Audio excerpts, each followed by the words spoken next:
اس کا آغاز ہو رہا ہے۔ اور اللہ فرماتے ہیں وَإِذَا سَمِعُوا مَا أُنزِلَ إِلَى الرَّسُولِ،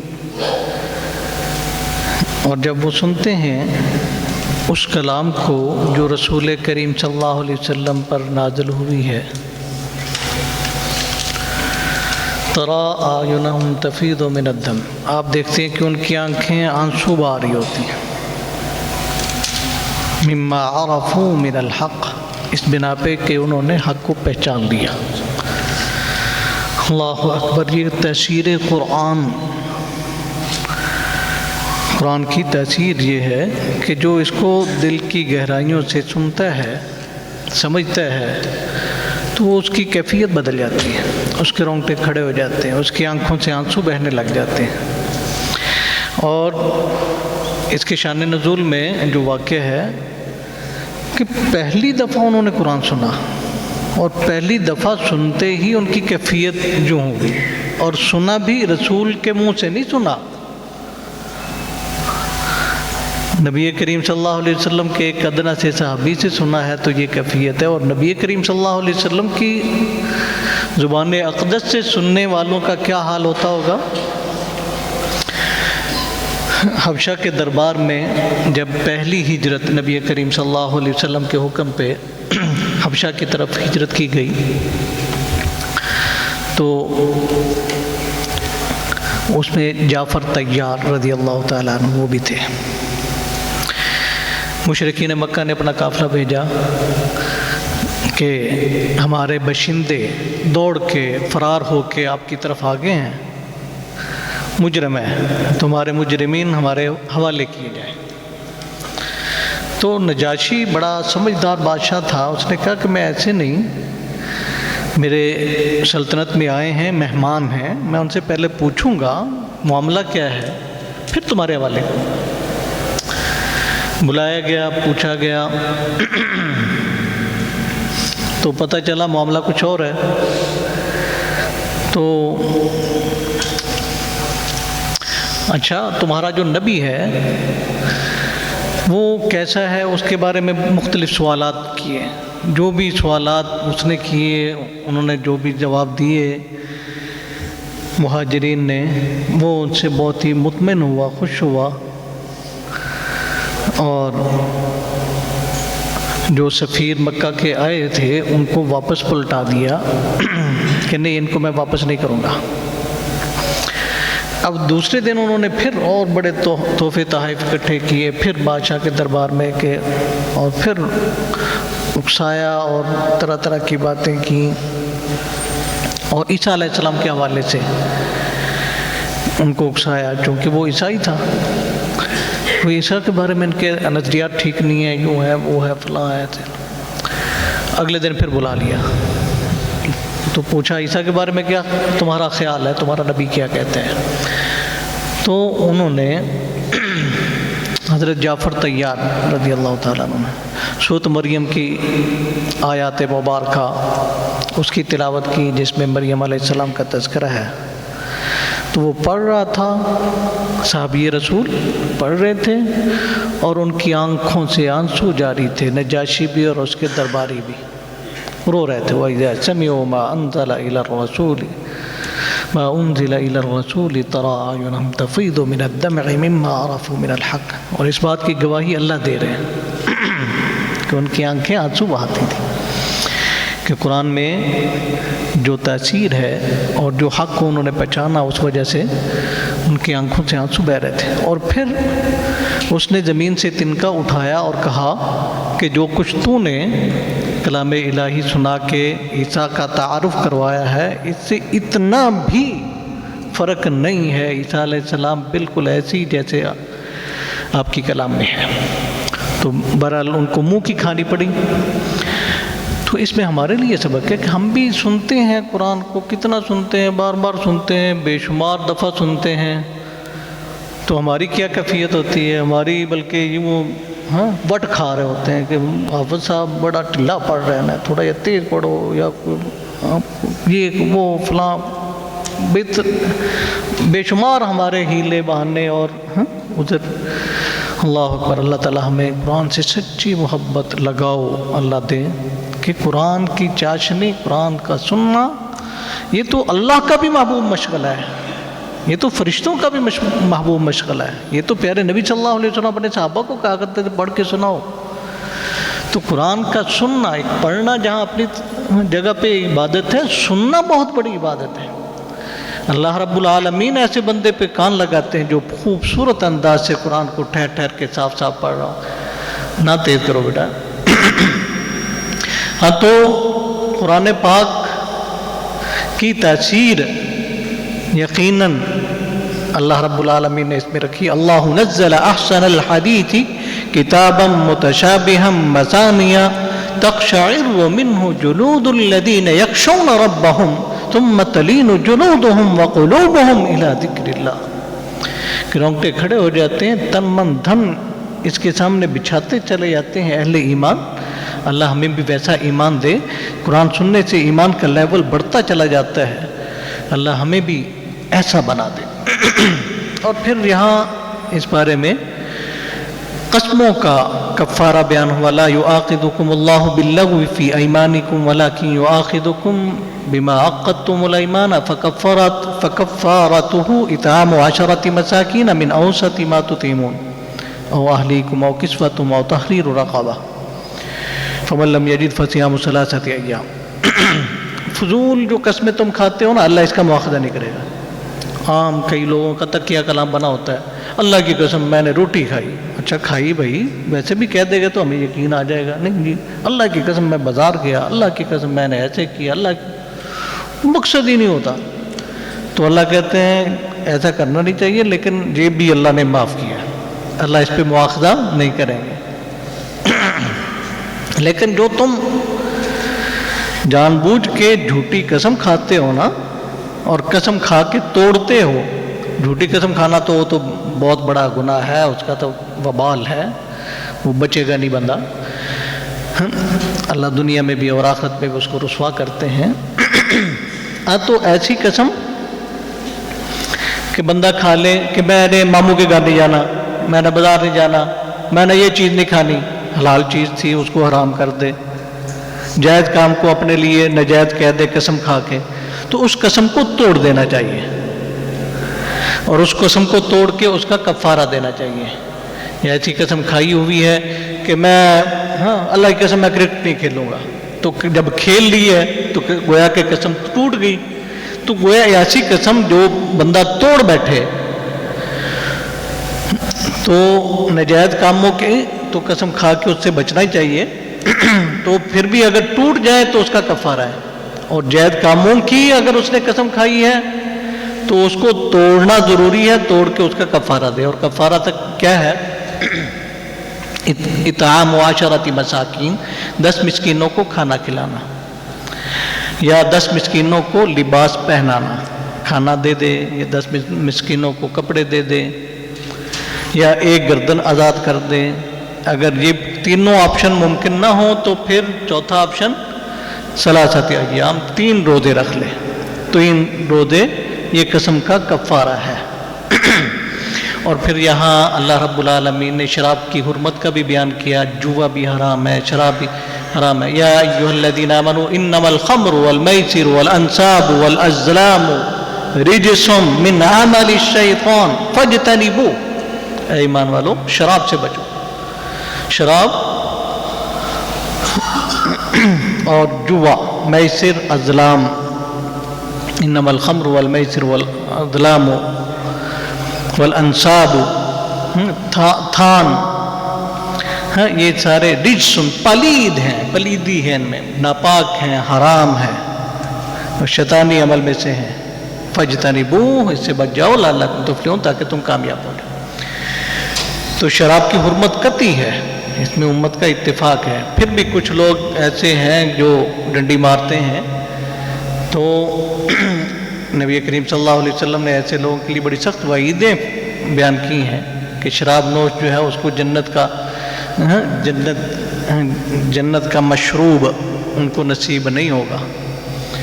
اور ہمیشہ شراب نوشی کرنے والا جہنمی ہے. تو ایسے لوگوں کے لیے سخت وعیدیں ہیں۔ تو شراب، میسر، ازلام، میسر اور ازلام دونوں ہی جوے ہیں، اور اس میں تھوڑا سا فرق ہے۔ ازلام قرعہ اندازی، لاٹری، اس طرح کا جوا ہوتا ہے وہ ازلام کہلاتا ہے، اور میسر ایسا جوا جو کسی کھیل پہ لگایا جائے، کھیل کی جیت کی شکل میں جو جوا جیتا جاتا ہے، وہ تاش ہے، شطرنج ہے، کوئی گیم ہے، ہمارا کرکٹ بھی آج کل جو ہے نا جوے پہ چل رہا ہے، اور بھی کوئی ایسی گیم، بلیڈ، یہ کئی گیمیں کہ جس کی جیت پہ ہارنے والے کو کچھ دینا پڑتا ہے، اور جیتنے والا جو ہے نا وہ کماتا ہے، لیتا ہے، تو وہ میسر ہے۔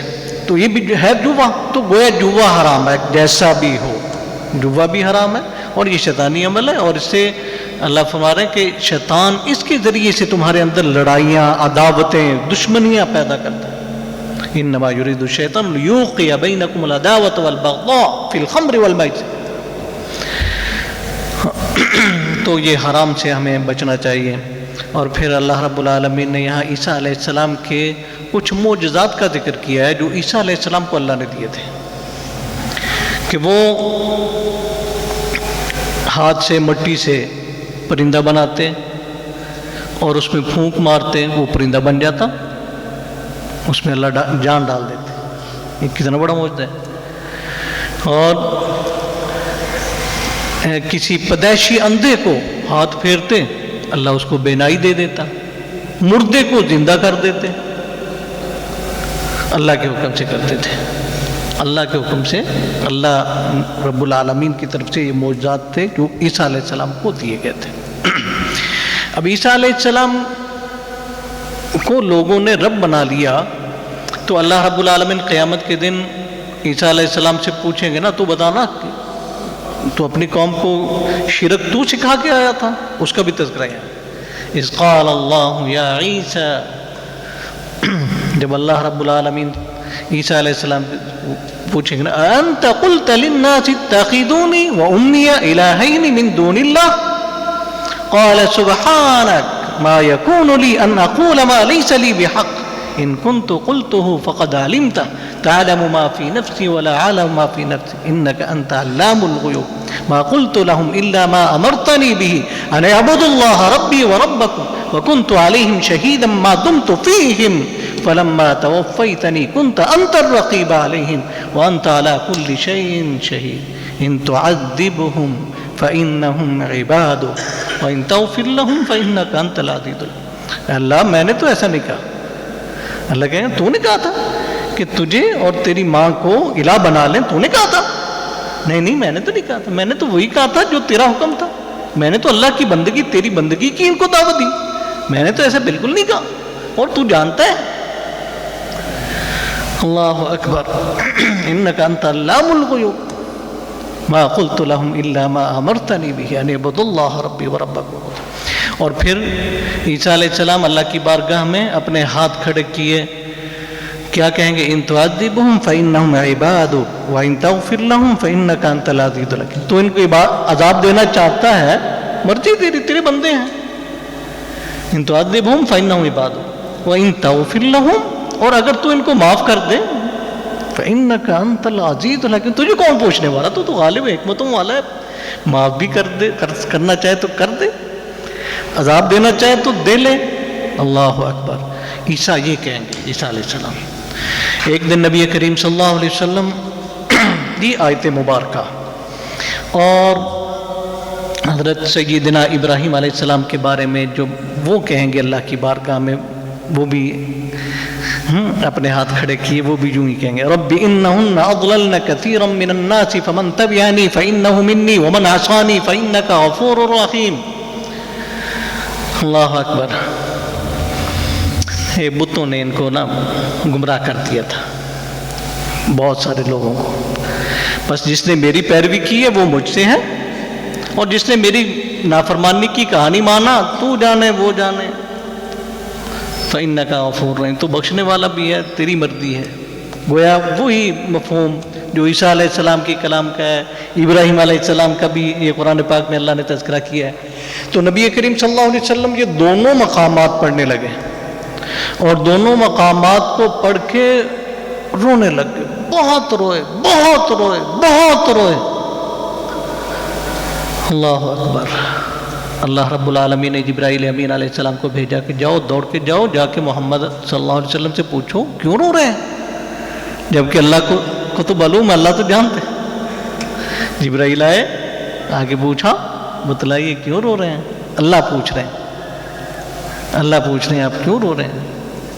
رب امتی رب امتی رب امتی۔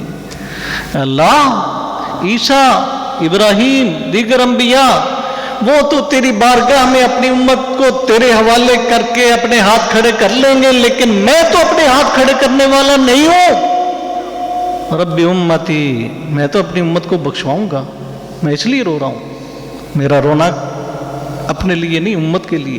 رب امتی۔ نبی کریم صلی اللہ علیہ وسلم اتنے لمبے لمبے قیام کیا کرتے تھے، پاؤں سوج جایا کرتے تھے، کبھی ہمارے سوجے ہیں؟ کیوں بھائی؟ پنڈلیاں سوج جاتی تھی، پاؤں سوج جاتے تھے۔ ہم آگے پیچھے تو ہوتا ہی نہیں، رمضان میں ہوتا ہے تھوڑا سا، وہ بھی تھوڑا سا لمبا ہوتا ہے، تھوڑا سا، وہ بھی ہمیں کیوں بھائی چبھتا ہے۔ اللہ اکبر۔ وہ بھی، اور پاؤں پھر بھی نہیں سوجتے، اور کبھی سجا ہی لیں اللہ کی بارگاہ میں، ہماری یہ بھی ہے پیارے نبی کی سنت کبھی پوری کر کے یہ بھی دیکھیں۔ تو امت کے لیے رو رہے ہیں، امت کے لیے رو رہے ہیں۔ رب امتی رب امتی۔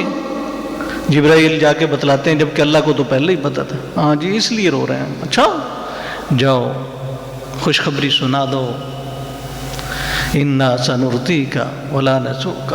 آئے جبرائیل، اللہ نے آپ کو خوشخبری دی ہے کہ آپ کی امت کے بارے میں آپ کو خوش کر دیں گے، آپ کو ناراض نہیں کریں گے، آپ کی دلی خواہش کو اللہ پورا کر دیں گے۔ یعنی آپ کی امت کا ہر وہ شخص جو توحید پہ فوت ہوگا وہ ضرور جنت میں جائے گا، جو شرک سے بچتا رہا۔ مشرک جنت میں نہیں جا سکتا۔ وَمَن يُشْرِكْ بِاللَّهِ فَقَدْ حَرَّمَ اللَّهُ عَلَيْهِ الْجَنَّةَ۔ مشرک کے لیے تو اللہ نے جنت حرام کر دی ہے۔ تو گویا باقی جتنے بھی بڑے سے بڑا گناہگار بھی ہوا تو بالآخر جنت میں پہنچ جائے گا، اس کے لیے جنت ہے۔ اللہ اکبر۔ پیارے نبی صلی اللہ علیہ وسلم کو اللہ نے خوش کر دیا۔ آگے سورۃ الانعام ہے، یہ واحد سورت، مکی سورت جو لمبی صورتوں میں سے کہ یکبارگی اکٹھی نازل ہوئی اور رات کے وقت نازل ہوئی۔ آپ اونٹنی پہ سوار تھے تو دیکھنے والے یوں محسوس کر رہے تھے کہ جیسے اونٹنی کی ہڈیاں ٹوٹ جائیں گی، اتنا دباؤ تھا۔ اور آپ نے رات کو ہی اس کو پوری صورت لکھوا بھی دی کاتبین وحی سے۔ یہ بھی کمال کی صورت ہے، توحید بہت پیارے انداز سے اللہ رب العالمین نے سمجھائی ہے۔ اللہ فرماتے ہیں قُلْ لَا أَقُولُ لَكُمْ عِنْدِي خَزَائِنُ اللَّهِ وَلَا أَعْلَمُ الْغَيْبَ وَلَا أَقُولُ إِنِّي مَلَكٌ۔ قُلْ کہہ دیجئے پیغمبر علیہ السلام، میں تمہیں نہیں کہتا میرے پاس اللہ کے خزانے ہیں، نہ ہی میں غیب جانتا ہوں، اور نہ ہی میں یہ کہتا ہوں کہ میں فرشتہ ہوں، میں نوری نہیں ہوں، نور نہیں ہوں، فرشتہ نہیں ہوں۔ ان اتبع الا ما یوحی الی، میں تو اس کی پیروی کرتا ہوں جو مجھ پہ وحی اترتی ہے۔ اور پھر ابراہیم علیہ السلام کا بھی تذکرہ ہے۔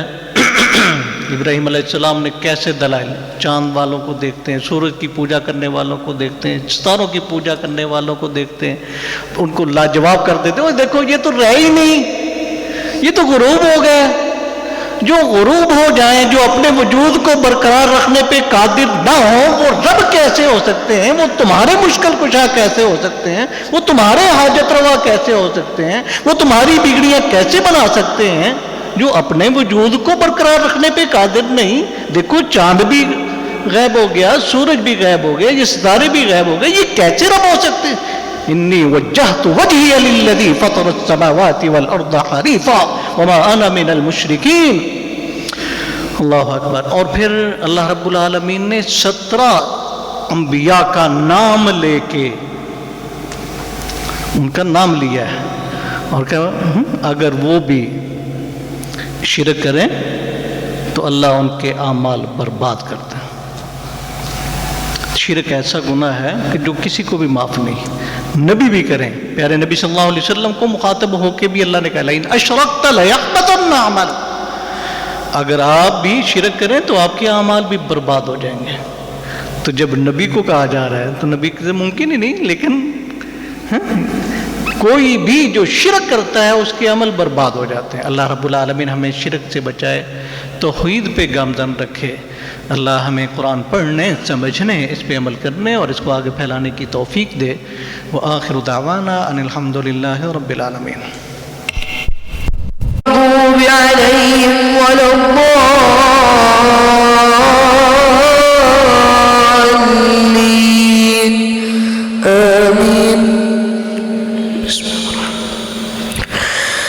وَلَقَدْ أَرْسَلْنَا